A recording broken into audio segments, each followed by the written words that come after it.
केंद्रीय गृह मंत्री अमित शाह ने वाराणसी में आयोजित अखिल भारतीय राजभाषा सम्मेलन का किया उद्घाटन। कहा, हिंदी सभी स्थानीय भाषाओं की सहोदरी है।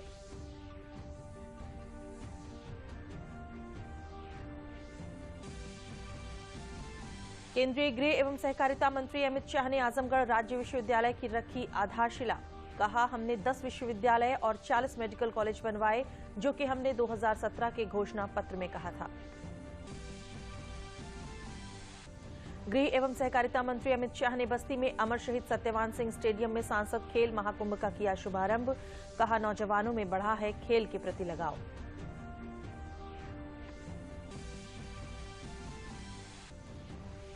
और रक्षा मंत्री राजनाथ सिंह ने आज लखनऊ में डिफेंस इंडस्ट्रियल कॉरिडोर के तहत निजी क्षेत्र की पहली डिफेंस मैन्युफैक्चरिंग फैक्ट्री का किया उद्घाटन। कहा, मेक इन इंडिया और आत्मनिर्भर भारत की दिशा में ये एक बड़ा कदम है। नमस्कार, मैं हूं अलका सिंह। अब जिलों के समाचार विस्तार से। भाषाएं जितनी सशक्त और समृद्ध होती हैं, उतनी ही संस्कृति और सभ्यता विस्तृत और सशक्त होती है। शायद इसीलिए काशी में गृह मंत्री अमित शाह ने अखिल भारतीय राजभाषा सम्मेलन में बोलते हुए कहा कि हिंदी और स्थानीय बोलियों में कोई विरोधाभास नहीं है, बल्कि पूरक है और ये मौलिक चिंतन के लिए बेहद जरूरी है। काशी में शनिवार को अखिल भारतीय राजभाषा सम्मेलन का शुभारंभ हुआ। राजभाषा सम्मेलन का दिल्ली के बाहर ये पहला आयोजन है। सम्मेलन का शुभारंभ करने पहुंचे केंद्रीय गृह मंत्री अमित शाह ने कहा कि जो देश अपनी भाषा खो देता है, वो देश अपनी सभ्यता, संस्कृति और अपने मौलिक चिंतन को भी खो देता है। और जो देश अपने मौलिक चिंतन को खो देता है, वो दुनिया को आगे बढ़ाने में योगदान नहीं कर सकता है। केंद्रीय गृह मंत्री ने याद दिलाया कि हिंदी और हमारी स्थानीय भाषाओं के बीच में कोई अंतर विरोध नहीं है। हिंदी भाषा के लिए ढेर सारी चीजें कंट्रोवर्सी खड़ी होने का प्रयास किया गया, मगर वो समय अब समाप्त हो गया है। मैं बचपन से देखता था कि अंग्रेजी नहीं बोलने आती, अंग्रेजी नहीं बोल सकते, तो एक लघुता ग्रंथि की निर्मित बच्चे के मन के अंदर हो जाती, क्योंकि देश के प्रधानमंत्री जी ने अपनी कृति से गौरव के साथ अपनी भाषाओं को दुनिया भर के अंदर और देश भर के अंदर प्रस्थापित करने का काम किया है। केंद्रीय गृह मंत्री ने नई शिक्षा नीति के माध्यम से भाषाओं के संरक्षण और संवर्धन के लिए किए गए उपायों को अहम बताया। भारत में भाषाओं की शानदार विरासत का जिक्र करते हुए कहा कि दुनिया में सबसे ज्यादा बोली जाने वाली लिपिबद्ध भाषाएं भारत में हैं। उन्हें हमें आगे बढ़ाना है। अमित शाह ने कहा कि भाषा जितनी सशक्त और समृद्ध होगी, उतनी ही संस्कृति व सभ्यता विस्तृत और सशक्त होगी। उन्होंने जोर देकर कहा कि अपनी भाषा से लगाव और अपनी भाषा के उपयोग में कभी भी शर्म नहीं करनी चाहिए, बल्कि यह गौरव का विषय है। उन्होंने गृह मंत्रालय और कई विभागों में राजभाषा के बढ़ते प्रयोग का उल्लेख किया। उत्तर प्रदेश के मुख्यमंत्री योगी आदित्यनाथ ने कहा कि हिंदी की उपेक्षा को इस बात से समझा जा सकता है कि दिल्ली के बाहर सम्मेलन के आयोजन में 75 साल लग गए। देश के अंदर और दुनिया के अंदर सर्वाधिक बोली जाने वाली जो भाषा है वह है हिंदी, लेकिन हिंदी की उपेक्षा आप इसी से समझ सकते हैं कि इस सम्मेलन को आयोजित करने में भी आजादी के बाद 75 वर्ष लग गए। सम्मेलन के दौरान कई विषयों पर चर्चा की जा रही है। इनमें वैश्विक संदर्भ में हिंदी के सामने चुनौतियां विषय पर भी चर्चा शामिल है। साथ ही भाषा चिंतन की भारतीय परंपरा और संस्कृति के निर्माण में हिंदी की भूमिका पर भी चर्चा हो रही है और न्यायपालिका में हिंदी के प्रयोग पर भी चिंतन हो रहा है। अखिल भारतीय राजभाषा सम्मेलन को दिल्ली के गलियारों से बाहर आयोजित करने का निर्णय 2019 में किया गया था, लेकिन पिछले 2 साल कोरोना की वजह से इस पर अमल नहीं हो पाया था। केंद्रीय गृह एवं सहकारिता मंत्री अमित शाह ने कल जनपद आजमगढ़ में 108 करोड़ रुपए की लागत से बनने वाले आजमगढ़ राज्य विश्वविद्यालय की आधारशिला रखी। इस अवसर पर मुख्यमंत्री योगी आदित्यनाथ, केंद्रीय शिक्षा मंत्री धर्मेंद्र प्रधान, प्रदेश के उप मुख्यमंत्री और शिक्षा मंत्री दिनेश शर्मा और अन्य गणमान्य व्यक्ति उपस्थित थे। इस अवसर पर लोगों को संबोधित करते हुए गृह मंत्री ने कहा कि 2017 के चुनाव के पूर्व हमने अपने घोषणा पत्र में जिन बातों का जिक्र किया था, उनको हमने पूरा किया।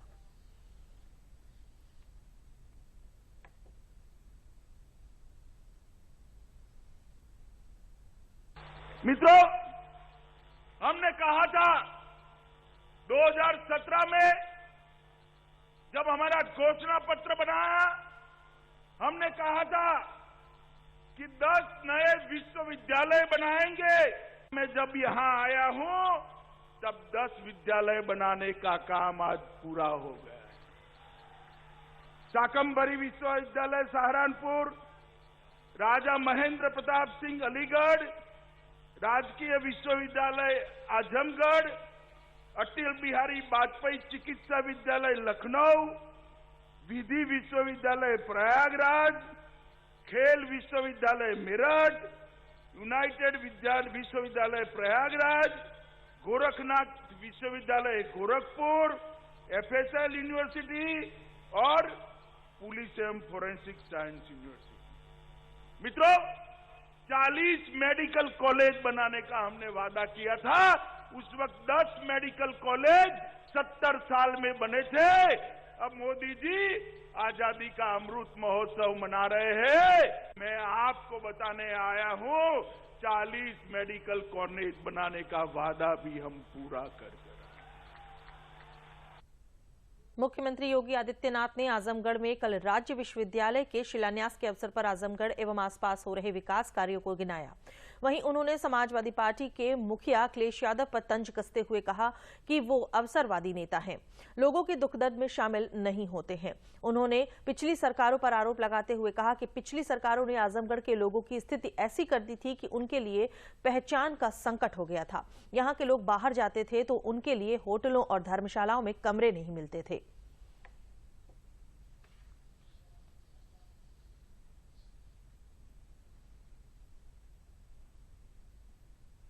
आजमगढ़ ने भले ही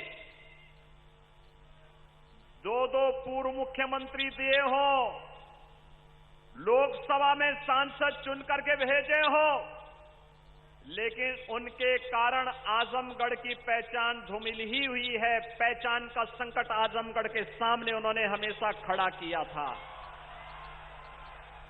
ये वही आजमगढ़ है 2017-2014 के पहले यहां का नौजवान जब देश के अंदर कहीं जाता था तो होटल में कमरा नहीं मिलता था, धर्मशाला में कमरा नहीं मिलता था। पहचान का एक संकट खड़ा होकर के आपके सामने पहचान का एक संकट खड़ा होता था।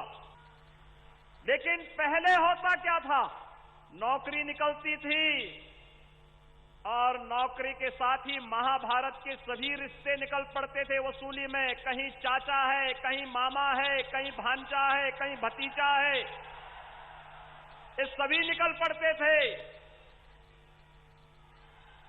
कोरोना कालखंड में उन लोगों का दर्शन यहां पर नहीं हुआ होगा।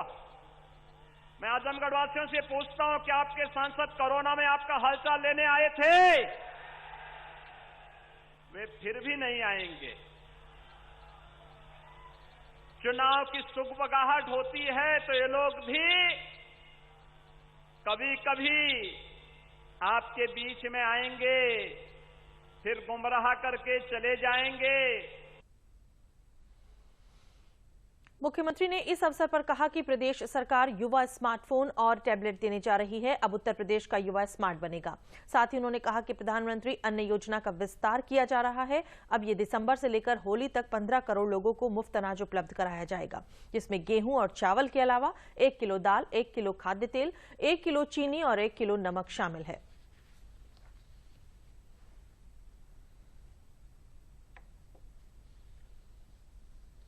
भाइयों बहनों, अपने नौजवानों के लिए सरकार स्मार्टफोन और टैबलेट लेकर के आ रही है। आप देखना, स्मार्ट नौजवान बनेगा यूपी का। अब मोबाइल फोन और स्मार्टफोन के माध्यम से और टैबलेट के माध्यम से ही सारी गतिविधियां घर में बैठ करके ऑनलाइन एजुकेशन की पूरी व्यवस्था भी होने जा रही है।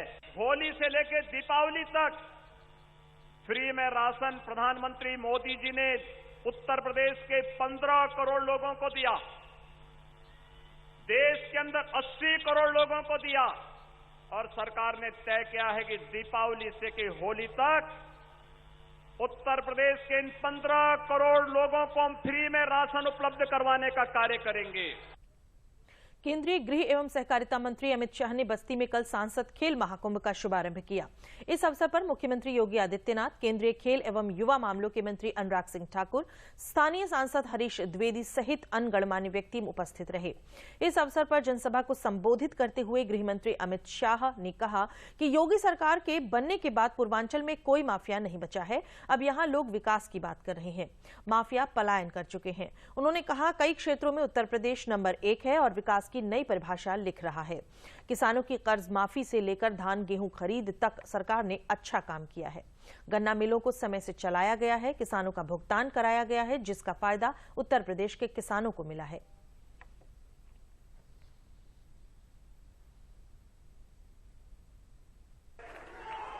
मित्रों, अब चुनाव सर पर आया है और चुनाव सर पर है तब मैं कहने आया हूं, आप मुझे बताओ भाई कि योगी जी के मुख्यमंत्री बनने के बाद पूरे पूर्वांचल में कहीं माफिया दिखाई पड़ता है क्या? माफियाओं का सफाया हुआ है या नहीं हुआ है? ये जो पलायन कराने आए थे, योगी जी ने यूपी में उनका पलायन करा दिया है। यूपी को दंगा मुक्त प्रदेश बनाने का काम यूपी के मुख्यमंत्री श्री योगी आदित्यनाथ ने किया है और इसी का कारण है कि यूपी में आज विकास आगे बढ़ा है। जिस देश में कानून और व्यवस्था की परिस्थिति ठीक न हो, वहां विकास कभी हो नहीं सकता। आज उत्तर प्रदेश के अंदर चाहे खेती हो, चाहे शिक्षा हो, चाहे उद्योग हो, चाहे इंफ्रास्ट्रक्चर बनाना हो, हर तरह से चहुमुखी विकास योगी जी के नेतृत्व में चल रहा है। इस अवसर पर मुख्यमंत्री योगी आदित्यनाथ ने कहा कि विकास के लिए हमारी सरकार ने काम किया है। अपराधियों के खिलाफ कार्रवाई की गई है, जिसका फायदा उत्तर प्रदेश को मिला है। समाचार अभी और भी हैं, लेकिन पहले लेते हैं ये विराम। अपने अकाउंट से संबंधित लेन देन के बारे में तुरंत अलर्ट पाने के लिए अपने बैंक के पास अपना मोबाइल नंबर और ईमेल रजिस्टर कर दीजिए। अगर आपको किसी ऐसे लेन देन के बारे में अलर्ट मिलता है जिसे आपने नहीं किया है या फिर अधिकृत नहीं है, तो तुरंत अपने बैंक को आप सूचित करें। आरबीआई कहता है, जानकार बनिए, सतर्क रहिए।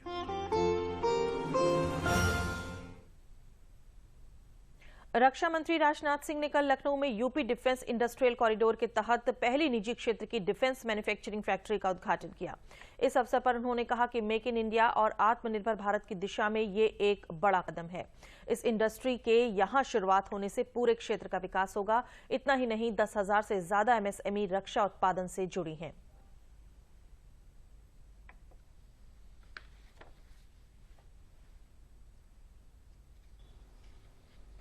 पीटीसी ने रक्षा मंत्रालय द्वारा डिफेंस एप्लीकेशन के लिए क्रिटिकल ऑनलाइन फिटिंग्स, जिसे ओएलएफ्स कहते हैं, का क्लियरेंस सर्टिफिकेट प्राप्त किया है। और इन क्रिटिकल ओएलएफ्स के मामले में हम अभी तक बाहर के देशों पर निर्भर रहे हैं, लेकिन इस काम को पीटीसी ने प्रारंभ किया है। ऐसे में यह क्लियरेंस मेक इन इंडिया और डिफेंस सेक्टर की आत्मनिर्भरता में बड़ा कदम साबित होगा।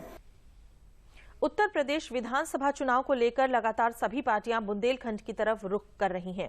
इसी क्रम में आज अपना दल की राष्ट्रीय अध्यक्ष व केंद्रीय राज्य मंत्री अनुप्रिया पटेल बांदा पहुंची। केंद्रीय राज्य मंत्री अनुप्रिया पटेल ने जनपद के नरैनी कस्बे में विजय संकल्प रैली के अंतर्गत विशाल जनसभा को संबोधित किया। मीडिया से बात करते हुए उन्होंने कहा कि बुंदेलखंड का विकास सरकार की प्राथमिकता में है। आगामी 19 नवंबर को प्रधानमंत्री मोदी महोबा में एक बड़ी योजना अर्जुन बांध परियोजना का लोकार्पण करने जा रहे हैं। इसके साथ बुंदेलखंड एक्सप्रेसवे और डिफेंस कॉरिडोर का सबसे अधिक लाभ यहां के लोगों को मिलेगा। अनुप्रिया पटेल ने विपक्ष पर भी जमकर हमला बोला।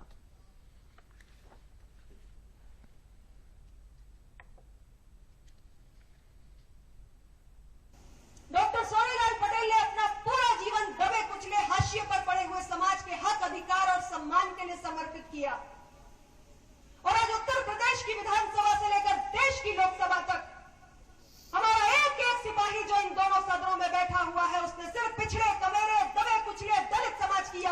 आदिवासी समाज की आवाज को उठाने का काम किया है।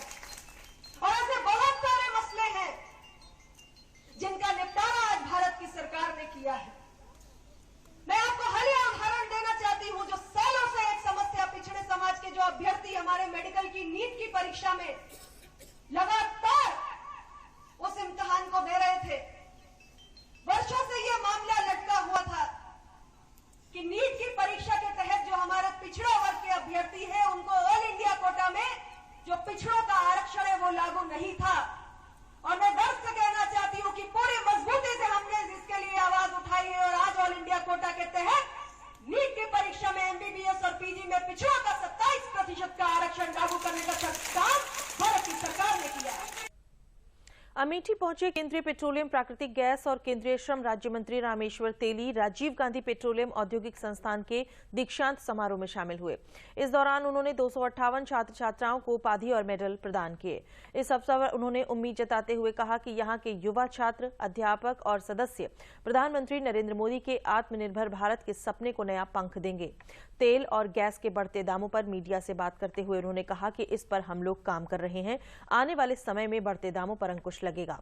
उन्होंने कहा कि उत्तर प्रदेश में चुनाव आ रहा है, भाजपा की फिर से सरकार बनेगी।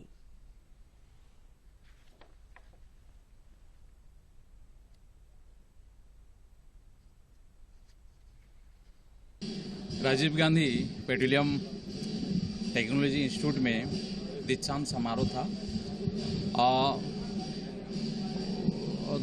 2 साल का, क्योंकि कोविड के कारण ये प्रोग्राम हुआ नहीं था। इस दीक्षांत समारोह में लड़कों को सर्टिफिकेट दिया गया और मैंने देखा कि बहुत लोगों को नौकरी, क्योंकि मैं कहा कि 2 साल का दिया गया था कि हमारी बहुत सी ऐसे ऑल इंडिया ऑयल कंपनी है, इंडियन ऑयल है, हमारी गेल है, हमारी ऑल इंडिया है, हमारी ONGC है, भारत पेट्रोलियम है, हिंदुस्तान पेट्रोलियम है। तो यहाँ से निकलने के बाद उन लोगों को नौकरी हो जाती है। समाचार अभी और भी हैं, लेकिन पहले लेते हैं ये विराम।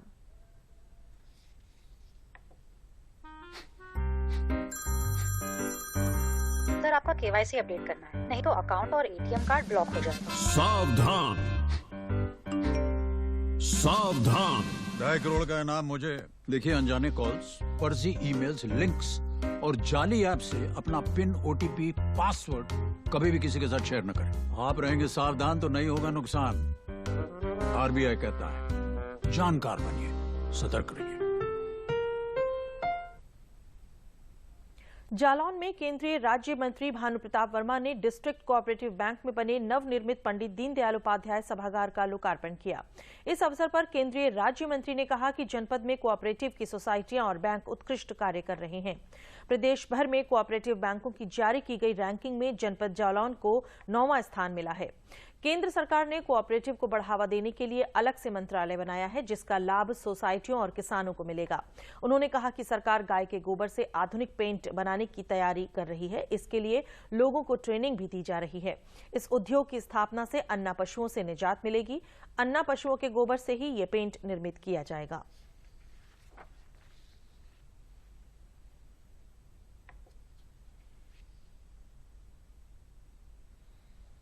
एक आविष्कार नया हुआ है, ट्रेनिंग के रूप में ट्रेनिंग दी जा रही है लोगों को।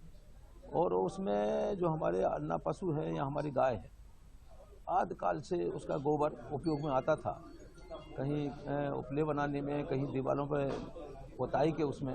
तो अब नया जो पेंट एक बनाया जा रहा है, वो पेंट ऐसा पेंट होगा तो इन पेंटों से अच्छा होगा और उसमें खुशबू होगी और साथ साथ में उसमें तुरंत बात आप लोग देखते हो कि कोई कमरा पोताई के बाद लोग हाल के हाल नहीं बैठ सकते, लेकिन जो गोबर का पेंट बनेगा उस पेंट से हमारे जो अन्ना पशु है उनके गोबर का भी उपयोग होगा, किसान को भी उससे लाभ मिल जाएगा और हमारे जो घरों में जब उसका पेंट लगेगा तो निश्चित ही वो सुविधाई हो।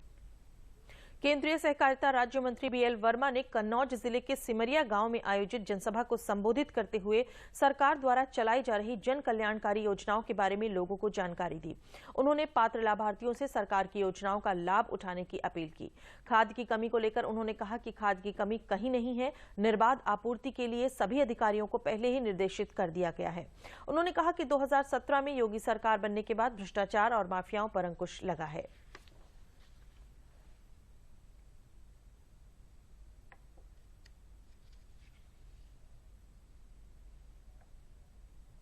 देखिए, विकास की बात करें तो विकास तो माननीय मोदी की सरकार में योगी सरकार नहीं है। आप इससे पहले का समय देख लें। और क्योंकि पहले भ्रष्टाचार ज्यादा होता था, तो 2017 का चुनाव आया था तो हमने नारा दिया था, न गुंडाराज न भ्रष्टाचार, अब की बार भाजपा सरकार। यहाँ की महान जनता ने हमको आशीर्वाद दिया और स्पष्ट बहुमत की सरकार ही नहीं, 325 सीटों के साथ स्पष्ट प्रचंड बहुमत की सरकार बनाने का वक्तव्य दिया था। और हम कह सकते हैं कि हमने भ्रष्टाचार में कमी की है और जिस तरह से गुंडागर्दी होती थी, माफियागिरी होती थी, उसको ठीक करने का काम किया है। और आज अमन चैन के साथ में प्रदेश की जनता है और विकास हम दोनों सरकारों के माध्यम से लगातार कर रहे हैं, करें। प्रदेश के उप मुख्यमंत्री केशव प्रसाद मौर्य ने शनिवार को प्रयागराज के हंडिया पीजी कॉलेज के ऑडिटोरियम में आयोजित पार्टी पदाधिकारियों एवं कार्यकर्ताओं के साथ संवाद कार्यक्रम में हिस्सा लिया। कार्यक्रम में उन्होंने कहा कि हंडिया में जो भी विकास कार्य हुआ है वो केंद्र और राज्य सरकार के प्रयास से हुआ है। अगर उत्तर प्रदेश के आगामी विधानसभा चुनाव में भाजपा की जीत के साथ साथ हंडिया विधानसभा में भाजपा प्रत्याशी की जीत हुई तो हंडिया का और विकास होगा। उप मुख्यमंत्री ने आगामी 2022 विधानसभा चुनाव में प्रचंड बहुमत के साथ सरकार बनाने की बात कही।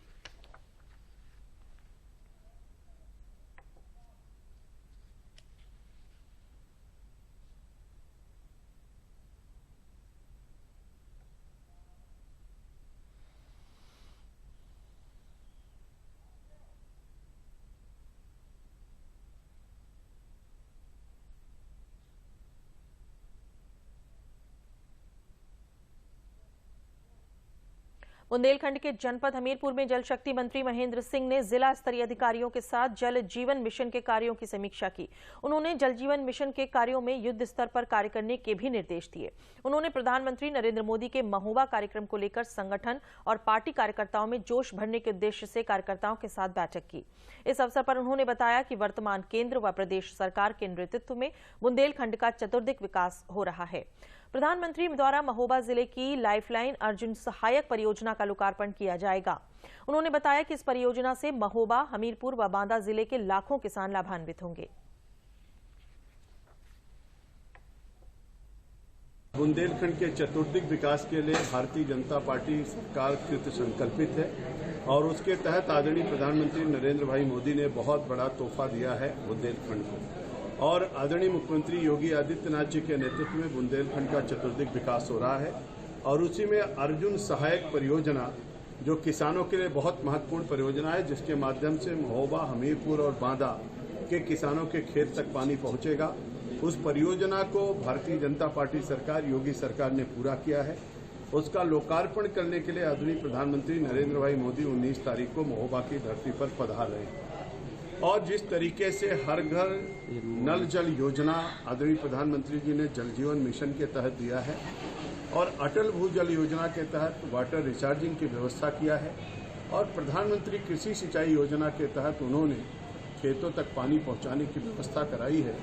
और इसके साथ साथ केन बेतवा लिंक परियोजना, जिसका मध्य प्रदेश और उत्तर प्रदेश सरकार के माध्यम से समझौता हो गया है, इन सब चीजों से हमारे बुंदेलखंड के पानी की समस्या हमेशा हमेशा के लिए समाप्त हो रही है। चंदौली के सैयद राजा स्थित नेशनल इंटर कॉलेज में सांसद खेल स्पर्धा के अंतर्गत कल ग्रामीण खेल कूद प्रतियोगिता का केंद्रीय मंत्री डॉक्टर महेंद्र नाथ पांडे ने शुभारंभ किया। इस अवसर पर कुश्ती और दौड़ प्रतियोगिता का भी आयोजन किया गया। उन्होंने अपने संबोधन में प्रधानमंत्री के खेलो इंडिया का जिक्र करते हुए कहा कि सरकार ने ओलंपिक में प्रतिभावान युवक और युवतियों को सम्मानित व प्रोत्साहित तथा उत्साहित किया है, जिसकी वजह से ओलंपिक में पहली बार भारत के खिलाड़ियों ने सर्वाधिक पदक प्राप्त किए हैं। केंद्र सरकार व प्रदेश सरकार द्वारा पदक विजेता को सम्मानित किया गया। प्रधानमंत्री नरेंद्र मोदी ने प्रत्येक खिलाड़ी से बात कर उनका उत्साह बढ़ाया। उन्हीं की प्रेरणा से गांव, ब्लॉक व शहर में खेलकूद प्रतियोगिता का आयोजन किया जाएगा। खेलकूद प्रतियोगिता का आयोजन बच्चों की प्रतिभा को आगे बढ़ाने में मददगार साबित होगा।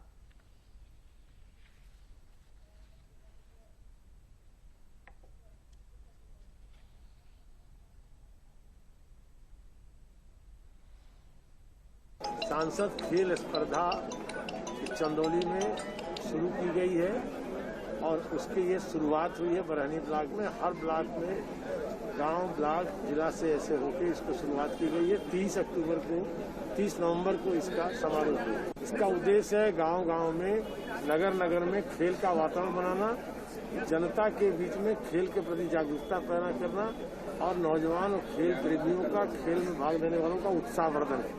धान भी अच्छी संख्या में लगा है, प्रभावी संख्या में ज्यादा हुआ है और हमारी केंद्र और राज्य सरकार दोनों लगातार काले राइस के संवर्धन, उसके व्यावसायिक क्षेत्र में विस्तार हर तरह से लगी हुई है। इन्हीं सब के कारण चंदौली को प्रथम पुरस्कार भी देश में मिला है और पुरस्कार देने वाले कृषि वैज्ञानिकों ने दिया है।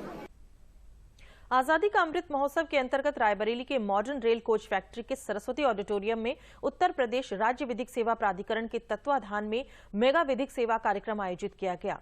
कार्यक्रम में जनपद न्यायाधीश अब्दुल शाहिद, राज्य महिला आयोग की सदस्य अंजू प्रजापति, प्रधान न्यायाधीश परिवार न्यायालय रविंद्र विक्रम सिंह सहित कई गणमान्य व्यक्ति शामिल हुए।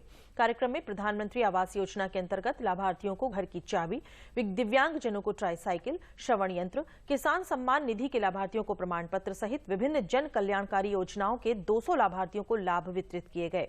जनपद न्यायाधीश अब्दुल शाहिद ने बताया कि कार्यक्रम का उद्देश्य सरकार द्वारा चलाई जा रही जन कल्याणकारी योजनाओं के लाभार्थियों को लाभ दिलाने के साथ ही विधिक अधिकारों के प्रति जागरूक करना है।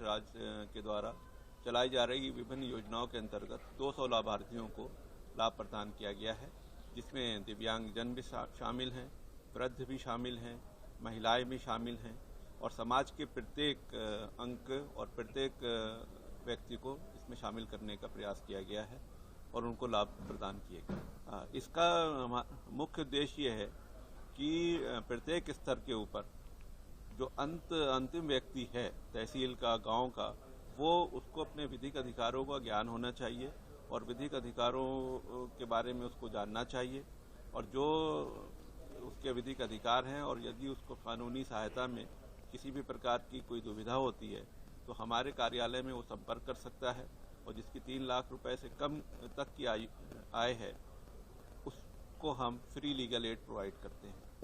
सरकार की जो योजनाएं चल रही हैं स्पेशली बच्चों और महिलाओं के लिए, उसमें एक तो कन्या सुमंगला योजना है जिसमें 3 स्टेज में बच्चियों को पैसा दिया जाता है।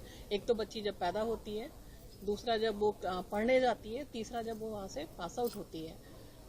महिलाओं के लिए स्पेशली विधवा पेंशन है जो कि जिनकी मासिक आय 3 लाख से कम है और असमय वो अपने पति को खो देती हैं, वो एक बहुत बड़ा सहारा है इस योजना के अंतर्गत। और ऐसी और भी विभिन्न योजनाएं हैं जो महिलाओं को दी जा रही हैं। सर, मेरा नाम विनोद कुमार है, चांदा टीकर का रहने वाला हूं। विधिक कार्यक्रम की वजह से मुझे ये साइकिल प्रदान की गई है। हमें आने जाने में बहुत तकलीफ होती थी और स्कूल जाने बहुत तकलीफ होती थी, सब्जी लाने बहुत तकलीफ होती थी। अब हम साइकिल मिल गई है, हमारे लिए बहुत धन्यवाद है कि हमें आने जाने में तकलीफ खत्म हो गई है। अंत में जिलों के प्रमुख समाचार एक बार फिर।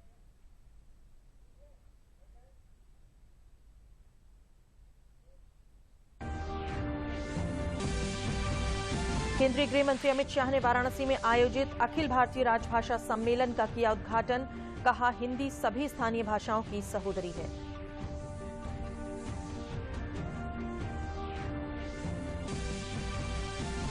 केंद्रीय गृह एवं सहकारिता मंत्री अमित शाह ने आजमगढ़ में राज्य विश्वविद्यालय की रखी आधारशिला। कहा, हमने 10 विश्वविद्यालय और 40 मेडिकल कॉलेज बनवाए हैं, जो कि हमने 2017 के घोषणा पत्र में कहा था। गृह एवं सहकारिता मंत्री अमित शाह ने बस्ती में अमर शहीद सत्यवान सिंह स्टेडियम में सांसद खेल महाकुंभ का किया शुभारंभ। कहा, नौजवानों में बढ़ा है खेल के प्रति लगाव।